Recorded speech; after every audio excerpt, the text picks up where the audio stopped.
intend to pay, Carolyn, for these 30 movies?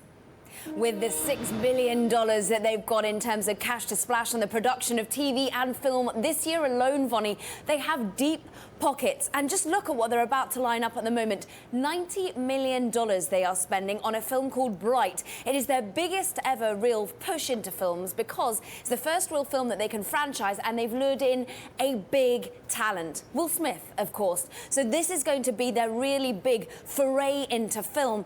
But as you mentioned, this is one of 30 that they've got on the slate for this year. They've also got one with Tilda Swinton and Brad Pitt, a comedy lined up. They've even got Scorsese going to be directing one as well. So clearly, this is a key push. Wow, Scorsese. Okay, how does it then beat out Amazon and other sort of houses that may not be traditional studios that are breaking into this world? Well, this is exactly it. Can they beat them out, or can they actually take a leaf out of their book? Because so far, look at how Amazon has done it so well. They've already won Best Actor for their recent film that they helped drive forward, Manchester by the Sea, at the Oscars, no less. They've played a different game. They've allowed the films that Amazon has backed to go into the films, to go into the theatres, to go into the cinemas before they start streaming them on Amazon Prime. Now, the problem with Netflix, the reason that filmmakers in Hollywood haven't really adopted Netflix so much is because they refuse to do that. They say, we want our films streaming immediately. We're not going to let you have a run at it in terms of the theatres first. So this is the circle they have to square. The way they're doing it is by throwing money at the situation, but by also luring in the big talent and, of course, offering more than 100 million subscribers. Just remember, they added 19 million alone last year. So the numbers is what's attractive, but they've also been making some big hires. Scott Stuber, now he's the guy behind the TED comedies. He has also helped push the Breakup film. He is going to be coming on board, so some reporting shows, the likes of Hollywood Reporter and Deadline.com are saying he's going to come on board. He's going to be in charge of getting the new hits, getting the talent, getting Hollywood wanting to start to bring their films to Netflix.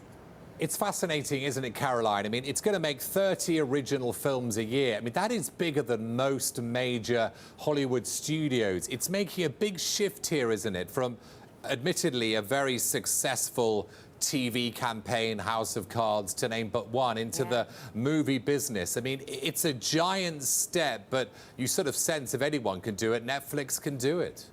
Certainly with that sort of cash to splash. Mark, you're a man who loves his films, I know this. And this is where they've already tried to show their worth. They've already bought many a film off the Adam Sandler comedies, for example. Crouching Tiger, Hidden Dragon, the sequel they showed, and they said that actually the audiences love it. Yes, they haven't won awards particularly. They haven't got the Oscars lining up to give them the votes. But so far, the audiences have come to them, not as much as they watch television thus far. Remember, we still are all addicted to House of Cards or Chef's Table, for example. That's my personal favourite, rather than watching the films. But they want to start to draw attention to the films that they have on tap, the money that they're willing to spend, and I think get some of the key actors in, create the buzz that Amazon managed to do with Manchester by the Sea, and I'm sure the subscribers will come beating their door.